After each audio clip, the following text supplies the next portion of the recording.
Paz do Senhor, irmão. Nós estivemos lá em Guarda-Mor. Você reservou alguma informação? Não?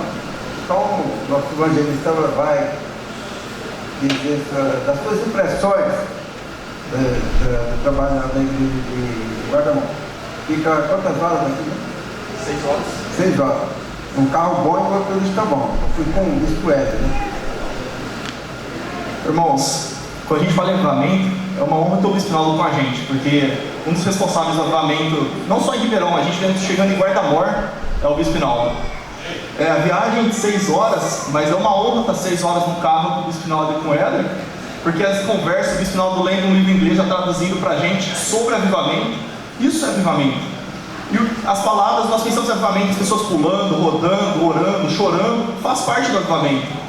Mas uma mudança de vida, uma mudança de condição, como nós vimos lá em Guarda-Mor, onde nós ouvimos testemunho de pessoas que moravam em casas que não tinha laje, que eram praticamente barracos.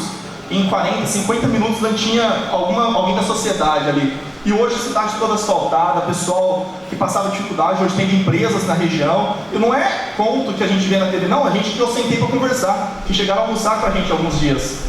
Um deles falou que teve parto de parteira mesmo, porque morava na roça e não tinha hospital perto. E histórias assim nós ouvimos. E teve pessoas batizadas.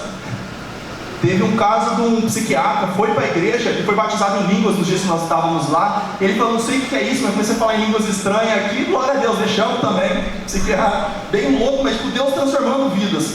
E essa é uma transformação. Glória a Deus? Glória a Deus. Isso é o que nós temos de impressão que nós recebemos lá, foi algo maravilhoso, porque não é só uma libertação, como as pessoas falam, para falar em línguas, não, é uma mudança de vida em todas as áreas. Não é só uma parte intelectual, uma parte financeira, não, mas Deus transformando tudo.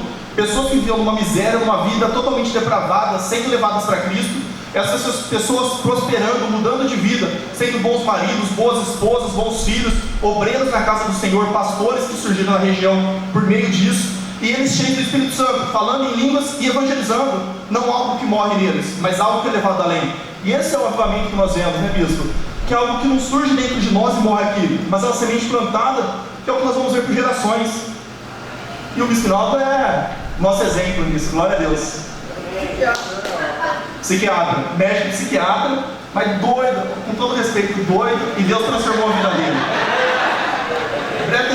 Um irmão da nossa igreja foi um psiquiatra que estava precisando, chegou lá e falou que o psiquiatra precisava mais dele do que ele do psiquiatra. Aí veio para Jesus, foi batizado em língua e uma bênção. Amém?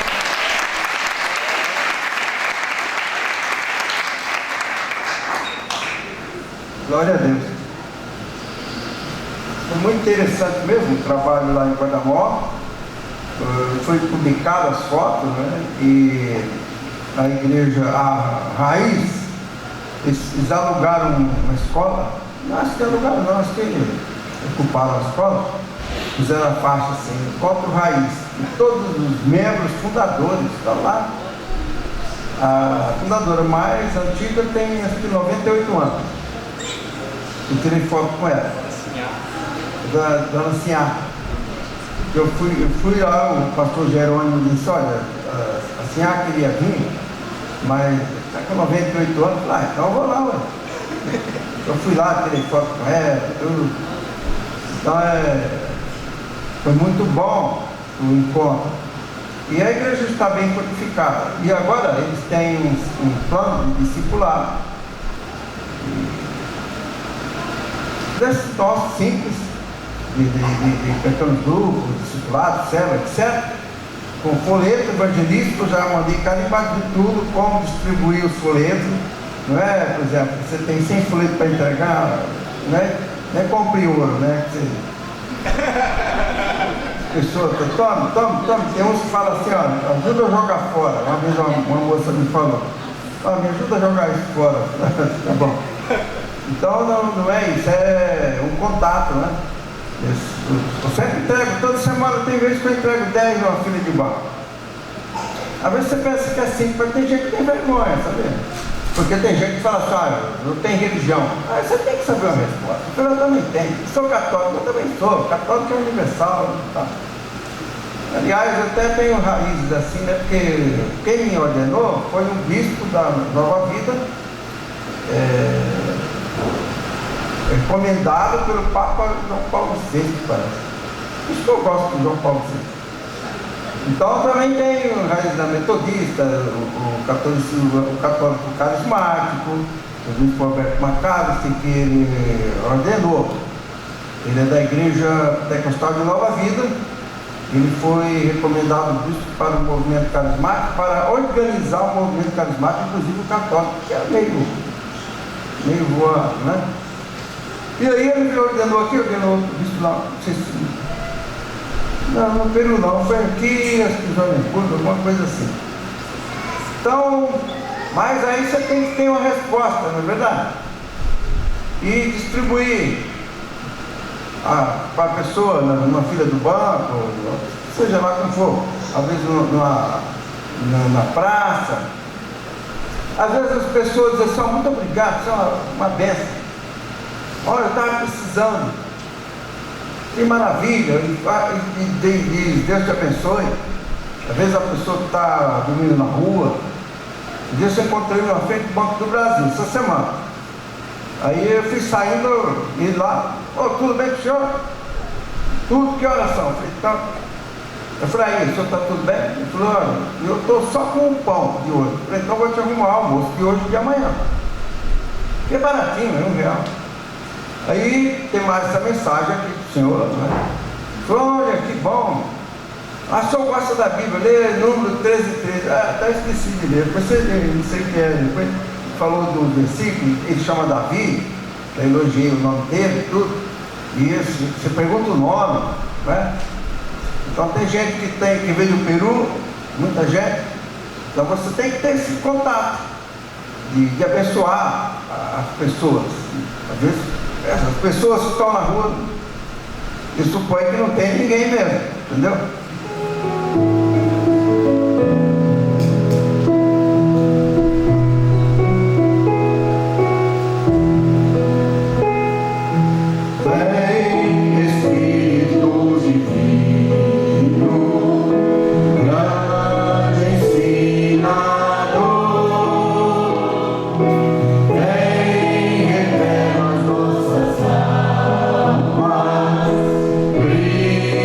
Salva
Como é que está o seu trabalho missionário? Você quer dizer aqui como está? 2 segundos. Está passando. Aí, ó. Zé, está me visitando aqui. Prazer. Lara é Laís. Filha do Bispo Henrique, minha neta. Amém. Primeiramente, o bispo, além de bispo do meu pai, ele é uma referência para minha casa, para minha família, de pai mesmo. Meu pai, né? Não sei se todo mundo sabe, meu pai perdeu o pai muito cedo. Então, o bispo foi uma referência e ainda é uma referência de paternidade para a minha casa. Amém? Então, o ano passado eu fui para Amazonas, estava até conversando com o filho do bispo, o Wesley, como que foi lá, né? Eu falei, nossa, eu acho que muitos homens não empreitavam o que você enfrentou, né? Foi um tempo muito desbravador, bem missionário raiz, subindo ladeira e tudo mais, e morei com os índios, e nunca nenhum cristão tinha dormido lá, né? Então o cacique, ele falou assim, nossa, eu fiquei muito encantada, porque vocês não vieram para modificar a nossa cultura, mas vocês apresentaram o evangelho. Então, assim, foi muito bacana. E ele pediu para eu voltar esse ano, né? Então, assim, a forma que ele ficou muito honrado e feliz por tudo que a gente fez. Falei para ele, não deu para fazer tudo, porque a gente era uma equipe pequena. E eu falei para ele, se Deus mandar me trazer mais pessoas para mim, eu volto, né? Então, falta pessoas para ir lá, porque é um trabalho muito desgastante, mas é um povo que são sedentos de ser discipulados, de ser cuidados, né? E agora eu estou implementando um grupo de apoio a mulheres em vulnerabilidades, com depressão, abuso e luto, num bairro da periferia, lá em Uberlândia, chamado Rompendo com o Silêncio, para que elas possam encontrar a verdadeira essência que Cristo nos fez. Então a gente está implementando, alinhando a psicologia com a espiritualidade de tudo que a igreja nos proporciona. E é isso.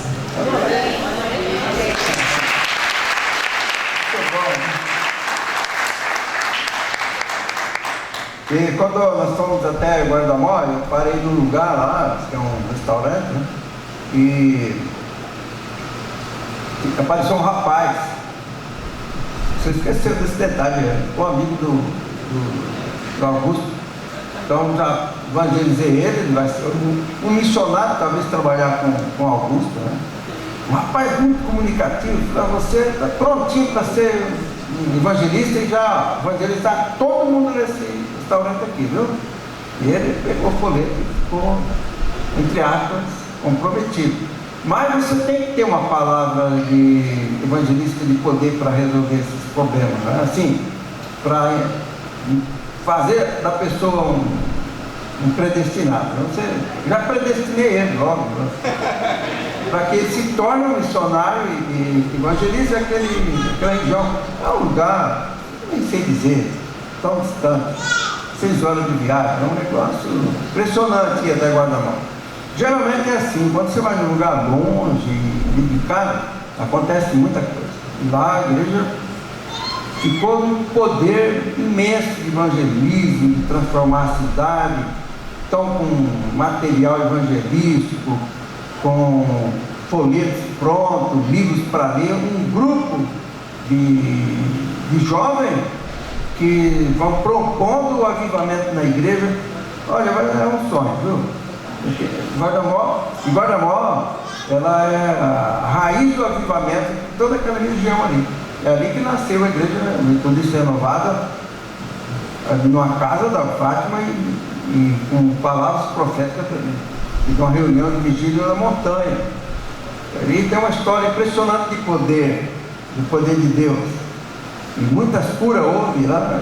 Agora, a Fátima deu um relatório interessante sobre o que Deus fez. Curou muitas pessoas, evidentemente, que isso é normal. A cura no meio do poder de Deus. Fora muitas pessoas renovadas com o propósito de servir a Deus. E vamos então ler aqui em Marcos 1:40, vamos ficar de pé de novo. Que aqui diz então: e aproximando-se dele um leproso, rogando-lhe e pondo-se de joelhos diante dele, lhe dizia: se queres, bem podes limpar-me. E Jesus, movido de grande compaixão, estendeu a mão e tocou-o e disse-lhe: quero ser limpo. E tendo ele dito isto, logo a lepra desapareceu e ficou limpo. E graças te damos, ó Deus, pela tua palavra, em nome de Jesus. Abençoados sejam aqueles que estão ouvindo, sejam edificados. Em teu nome nós oramos e agradecemos. Amém. Podemos sentar. Então aqui está, meu irmão, a palavra que eu deixo para vocês nesta manhã é sobre o que se passou no coração de Jesus em termos de desejo, de vontade. Jesus como um ser humano, entretanto divino e entretanto humano, ele manifestava desejo. A propósito, até Deus manifesta desejo. E o desejo de Deus é que todos aqueles conheçam a Jesus e se convertam. Então, Deus tem um sentimento. Deus não deu sentimento. Às vezes as pessoas combateram muito sentimento na igreja, e que não pode ter sentimento, daí não pode chorar, não pode bater palma, não pode cantar, não pode nada, e os cultos ficou gélido, petrificado, porque as pessoas não podiam ter sentimento, e que a fé não é sentimento. Não há quem não tenha o sentimento de ver um leproso sendo curado ou um milagre. É impossível a pessoa ver e ficar absolutamente insensível, indiferente a um milagre. Você acha que é possível? Não, não é possível. Mas tem igreja que combateu tanto sentimento que a igreja se petrificou em si mesma e tem dificuldade de sentir até a presença de Deus. Tem que sentir, mas assim, não pode, né, se chorar já é um absurdo, ou qualquer manifestação se torna inoportuna, se torna alguma coisa que incomoda. É um estranho ninho se a pessoa mostrar qualquer movimento de emoção com referência à palavra de Deus ou ao que acontece no meio do povo de Deus. Já lá em Guarda-Mor aconteceu, são tantas e tantas, né? Muito mais do que se imagina, ou muito mais do que diz Roberto Carlos, tantas emoções, muito mais, né? Então aí você vê e aconteceu naquele momento em que Jesus estava ali diante daquele enfermo. Então primeiro você tem que pensar no enfermo. Era um leproso, era uma enfermidade muito assim, tida como vergonhosa. O leproso não saía andando para lá e para cá. E havia muitos leprosos, havia muitos cegos, por causa da própria claridade, o sol refletido na areia, cegava muita gente. Então, esse aqui, no caso, o leproso, ele já devia ter testado vários métodos de cura, né? Deve ter talvez mergulhado no Rio Jordão 7 vezes, no Rio 7, e devia ter tentado muita coisa. Interessante que ele estava andando por ali, não era como um leproso ficar passeando para lá e para cá, porque quando as pessoas viam um leproso, eles gritavam leproso, todo mundo fugia para evitar o contato com o leproso. Primeiro, por causa da doença; segundo, porque subentendia que ele tivesse talvez alguma maldição, seria um pecador extraordinário, um pecador mais do que os outros pecadores, seria um homem castigado por Deus, uma pessoa desprezível porque tinha lepra. Mas ele, de alguma forma, ele se aproximou de Jesus. Ele se aproxima de Jesus. E nele desenvolveu uma vontade. Aqui no texto em questão é o telos. Telos não com tal, mas com tita. Porque o telos com tal, ele é da perfeição, ser perfeito. E o telo com tita significa a vontade, o desejo. Aquilo que a pessoa deseja com referência a algum movimento, no caso ali, ou desenvolveu um telo na mente do leproso. Ele foi envolvido com esse sentimento. Esse sentimento do telo, ele tinha um movimento cognitivo, de inteligência, ele tinha um movimento de afetação e de um movimento de conativos, que era o ímpeto de sair do pensamento para a ação. Desenvolveu no leproso E em Jesus já tinha isso como algo participante da sua natureza de sabedoria científica e de todo o poder inerente ao próprio Deus. Então em Jesus se manifestou isso, essa inteligência, essa afetação, porque Jesus foi afetado por esse desejo de fazer alguma coisa, porque Jesus era uma pessoa, depois eu não estou dizendo que porque Jesus ele vive, e Jesus é uma pessoa de sentimento. Se você ora para Jesus, ele te ouve com sentimento, ele não escuta você como um Jesus petrificado, uma estátua, ou um quadro em que você está orando para ele e ele está ali, aquela imagem de Jesus de pedra. Não, Jesus é uma pessoa de sentimento, porque Deus é uma pessoa de sentimento. Então você imagina se Deus, que você nunca viu Deus, ninguém nunca viu Deus, então, mas se Jesus disse que Deus tem sentimento, ele que é Deus também tem sentimento, entendeu? O leproso também tinha sentimento, estava com sentimento. O sentimento desenvolveu no leproso, um sentimento que ele foi adquirindo conforme ele buscava, desejava a cura. Não há quem não deseja a cura se tem alguma coisa para ser curado, não é? Todo cristão, e eu digo assim, tem pagão que não desenvolve esse sentimento porque não crê em nada, ele vive ali, não tem uma saída, porque não crê. Mas o cristão, ele crê e nele desenvolve esse sentimento dado por Deus, porque é Deus que dá o sentimento do próprio cristão. Esse leproso, você diz, mas o leproso não era um seguidor de Jesus. Como é que você disse que não? Por que ele se ajoelhou? Você percebeu que ele se ajoelhou?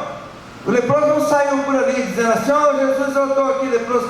Ele se ajoelhou, e quando ele se ajoelha, ele se identifica como um seguidor de Jesus à distância, porque ele não podia seguir de perto, por causa da lepra, porque estava com uma enfermidade que deixava ele numa situação social de alienação, ninguém chegava perto dele. Então, quando o leproso está se aproximando de Jesus, já está criado nele todo esse sistema complexo de desejo de ser curado. Ele se aproxima de Jesus com o desejo de ser curado, ele vai lá com esse desejo, e ele vai também com um sentimento de reverência, um temor reverencial de adorar Jesus.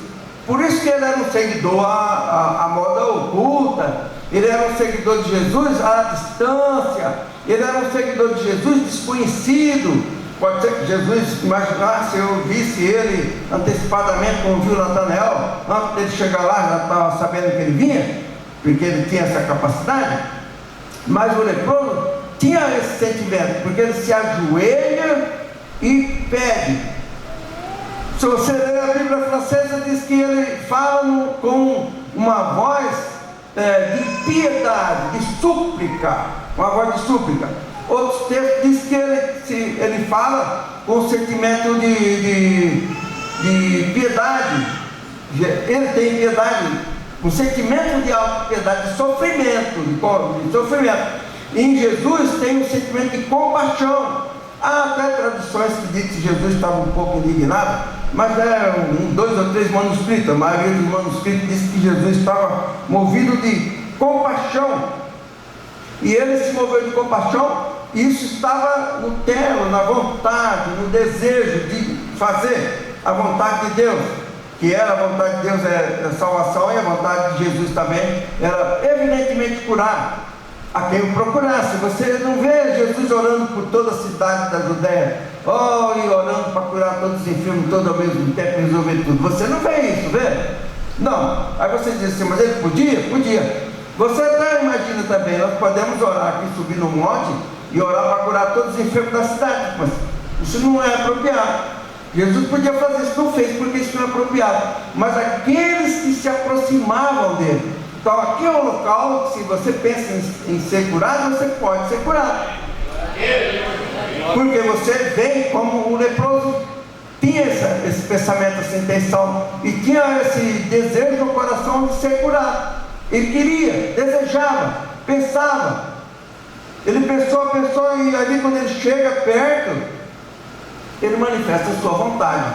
e diz: Senhor, ele tem, olha como era a teologia pessoal do leproso. Ele tinha certeza que Jesus podia curar, e ele não estava sempre ali, não é? Primeiro, ele não ia na sinagoga, porque não estava de facultade entrar na sinagoga um leproso. Segundo, ele não tinha aproximação de Jesus para ouvir sermões como ouviu os apóstolos, discípulos, não é? Mas ele tinha esse conhecimento porque ele havia falado, muita gente falava, muita gente dizia de Jesus. Então ele desenvolveu essa fé no coração dele e esse temor. Quando ele vai falar com Jesus, ele já vem com um pensamento pronto, porque ele tinha refletido sobre isso. Às vezes a gente pensa na história como se o leproso estivesse por ali, de repente desse um tique nele e saísse lá para ajoelhar. Ele já tinha isso, mas estava leproso, e estava numa situação ruim, muito ruim. Uma pessoa com lepra é uma coisa muito terrível. A pessoa perdendo os pedaços do corpo, pode ir perdendo o nariz, perdendo o olho, caindo tudo, até que desmonte e morre. Então ninguém queria chegar perto. E ele se aproxima de Jesus com essa disposição. Jesus também tinha nele esse telo, assim como aquele cego que chega para Jesus e diz: Senhor, Jesus diz: o que é que tu queres? É um telo, qual é a tua vontade?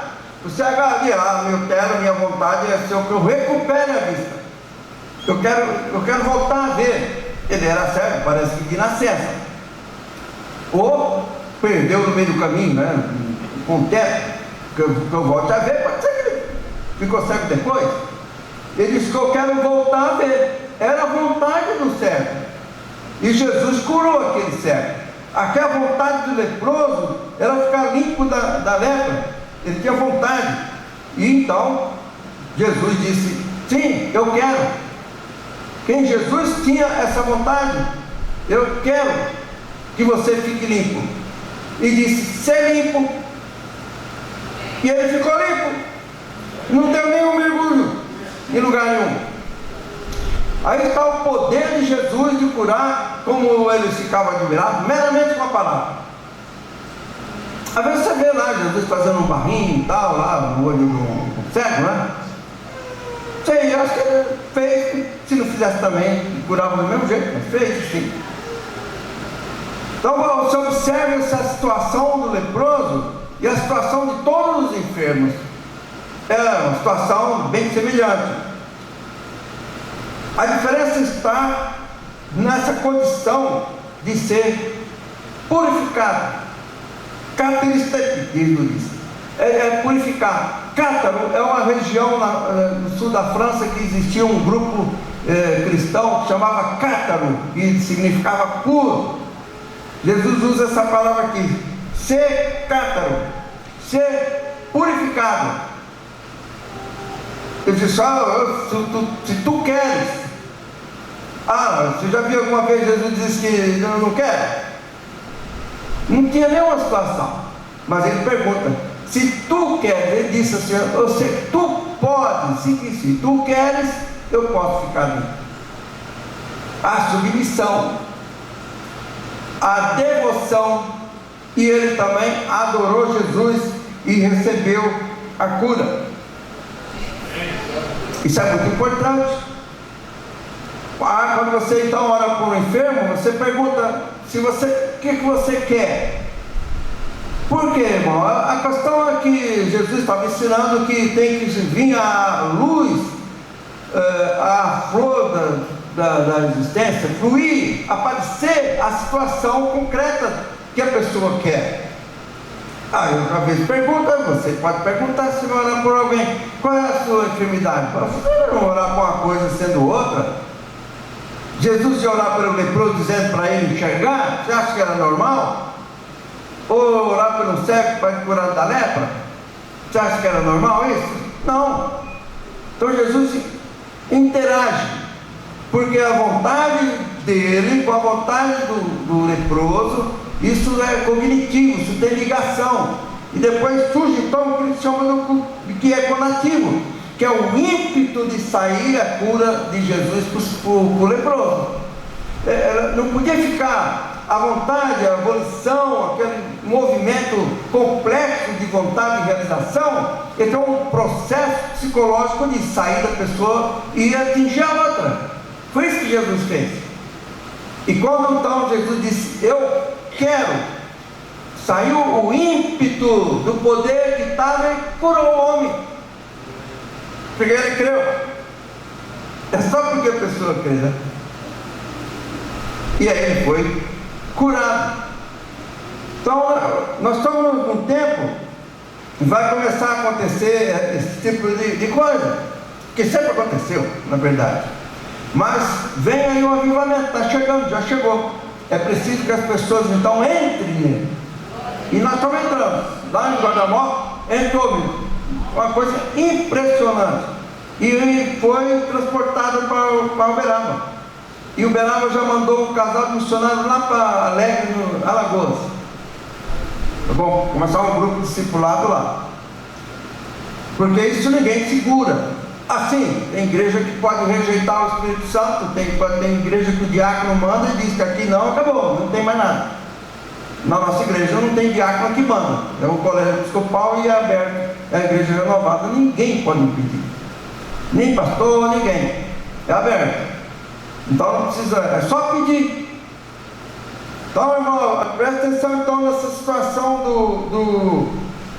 do leproso, que é uma enfermidade seríssima, né? Mas ele tinha o desejo de ser curado. E perguntou se Jesus tinha o desejo de curá-lo. É uma pergunta humana dele. É uma pergunta de uma pessoa que é um pouco ignorante. A pessoa não sabe tudo. E especialmente naquela ocasião em que estava começando o ministério de Jesus, como é que ele ia saber do processo todo, né? Então por isso que ele pergunta. Se tu queres, tu pode. Porque essa questão do querer, da vontade, da volição, dessa coisa complexa, da cognição, de afetação, do ímpeto de acontecer, o telos, daí que vem o telema, que é o completo, a coisa feita, o processo executado, é uma forma de acontecer as coisas. Jesus entrou nesse pensamento. Jesus agiu assim, cientificamente. Porque a ciência faz parte de Jesus. Ele é o Senhor da ciência, o pai da física pura, fez as águas se movimentar. Ao contrário, quem faz isso? Einstein nunca fez, nem sonho. Mas ele disse, aquieta-te. E aquietou. Porque ele pode. Então você tem que imaginar Jesus assim. Ele pode tudo. O leproso pensava no Jesus assim, sábio, poderoso. O Einstein não era um homem sábio e tinha até poder. E Jesus nos disse que ele pegou e fez com as águas se agitando, ele disse, aquieta-te. E os discípulos falaram, ele ordena a natureza e ela obedece. Então quem é esse? Quem é Jesus? Ele é todo poderoso. Ele pode curar. O leproso, com certeza, tinha essa ideia de Jesus, de um Jesus todo poderoso. Agora, é claro que a vontade não quer dizer com a veleidade, um capricho, uma coisa que a pessoa diz assim, eu desejo, vai conseguir. Não, isso aí você esquece. Deus não vai fazer isso. Mas aquelas coisas que estão dentro do contexto da saúde, da verdade, da justiça, da ética e tal, da moral, então que você pede, Deus faz. Se você crê. Agora, veleidade, capricho, esse tipo de coisa, Deus não atende. Por exemplo, o capricho não tem poder para fazer acontecer. Não tem o conato, o ímpeto, o capricho não. Capricho, cisma, não. Mas a pessoa com necessidades, assim como você viu esse leproso, sim. Ele tem o desejo e Deus atende. Você tem o desejo de receber e Deus te atende. Amém? Porque eu recebi do Senhor o que também vos entreguei. O Senhor Jesus Na noite em que foi traído, ele tomou o pão e, tendo dado graça, partiu e disse: "Isto é meu corpo que é dado por vós, fazei isto em memória de mim." Por semelhante modo, depois de haver ceado, tomou também o cálice, dizendo: "Este cálice é a nova aliança no meu sangue, fazei isto todas as vezes que beberdes em memória de mim." A mesa está preparada, o Senhor ressurreto e presente conosco nos convida para celebrarmos sua ceia. Cheguemos, pois, com fé e oremos: Senhor, perdoa os nossos pecados por as omissões, em nome de Jesus, e todo o teu povo aqui reunido. Nós rogamos as tuas bênçãos, teu perdão, a tua misericórdia, e abençoado seja em nome de Jesus. Amém. Pai, abençoamos o pão, o símbolo do teu corpo, dado na cruz do Calvário. Abençoamos o vinho, símbolo do teu sangue derramado na cruz do Calvário para a remissão dos nossos pecados. Amém. O pão é o símbolo do corpo de nosso Senhor Jesus Cristo, dado por nós. Assim ele disse. Em nome dele sejamos agradecidos.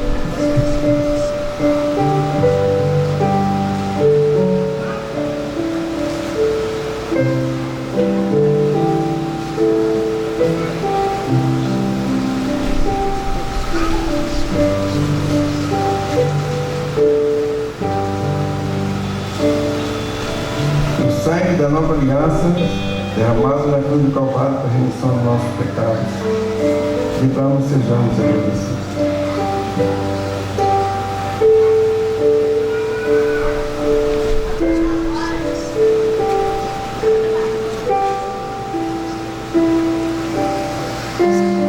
Pai, graças te damos pela Eucaristia, Santa Ceia, a comunhão com os irmãos, o perdão dos pecados, a remissão dos pecados, a salvação, a graça que nos foi concedida, o amor derramado em nossos corações. Nós te agradecemos, ó Deus, em nome de Jesus. Amém. É importante as pessoas estarem assim em oração. Então, um grupo de oração na Guarda-Mor, e a igreja da região ali, Vazante, Pato de Minas, todos, e tem algumas coisas que esse nome, abriu muita igreja metodista para aquela região. E eles estão orando, tem um grupo de oração com avivamento. Em Catalão, foi então levado para lá o avivamento. Eles estão empenhados nisso. Então vamos ter dia 11, um encontro aqui com pastores e líderes sobre o avivamento. Viajamos lá e eu estava lendo sobre o avivamento que houve, né? Vamos lá estudando. É 6 horas de estudo. E é preciso então que as pessoas buscar. Lá em Catalão estão buscando da presença de Deus. E saindo para fazer o contato social, porque se você buscar Deus no avivamento, você pode ficar cheio do Espírito Santo, transformar numa tocha de luz, como aquelas abelhinhas em volta de uma luz ali, até desaparecer, mas não é isso que Deus quer que você seja uma pessoa que fica como um vagalume, brilhando, virar cinza, né? É para você ficar cheio do Espírito Santo, para você atuar. E então eles têm folheto evangelístico da Sociedade Bíblica ou outros que entrega para a pessoa com uma mensagem. Ou tem um livrinho da salvação que é muito bem feito, aí tem que encomendar, que entrega para a pessoa pensar, ler e entrar no reino de Deus. A proposta é essa. De forma que lá em Guarda-Mor, cidade de 7 mil habitantes, e eles estão orando para ganhar a cidade inteira, né? A cidade inteira de Catalão também, nós temos que propor para ganhar a cidade inteira. Aí você diz, se ganhar só 90%, tudo bem, né? Então é isso que tem que ser feito. Então o encontro com os pastores e líderes vai mostrar que as igrejas vão encher. Então você tem que estar preparado em oração para atender a demanda do povo, para também atender aquilo que o Espírito Santo vai determinar que você faça, porque o Espírito Santo vai atuar, vai ter muita cura e libertação da família. A pessoa que está com um filho perdido no mundo, não é? Não tem maior sofrimento de uma mãe, é mais, tanto quanto aquele leproso, do que um filho desviado pelo mundo, né? Porque tudo que ela quer é que o filho seja, a filha seja alguma coisa melhor, esteja em paz. Então a igreja ela vai trabalhar nessa direção de alcançar todas essas coisas. Então lá em Catalão tem um sistema até com cesta básica e entrega de folheto e oração, e dentro desse desejo, dessa vontade, em que Deus está agindo, o Espírito Santo está agindo, e é um fato lá. Estão acontecendo muitos sinais, maravilhas para aquele lado. Houve muitas curas lá, depois me veio relatório, né? Essa semana estava falando de tantas coisas que Deus fez lá. Amém? Então vamos ficar de pé. Sim, a proposta. E quando vai ter esse encontro agora, dia 11, né? Então a equipe de oração, o pessoal que ora, tem que orar por esse encontro. Aqui na sede, pastores e líderes. Porque lá para Uberlândia, tem uma irmã aqui da líder da oração que teve um sonho. E eu falei para ela, vai ser igual ao seu sonho. E aí Deus mostra os sonhos, sabia? E ela veio me falar, eu falei, eu acredito. E olha, vai ser igual, foi mesmo. Eu não sei se foi até mais, foi sim, não é? E Deus transforma as vidas. Transforma a cidade, irmão. Transforma o Brasil. É isso aí que a igreja tem que se propor, a ser essa força, esse agente de mudança. E assim será. Amém? Amém. Tudo sua cabeça. E a graça de nosso Senhor Jesus Cristo esteja convosco e com todo o povo de Deus na face da terra. Amém.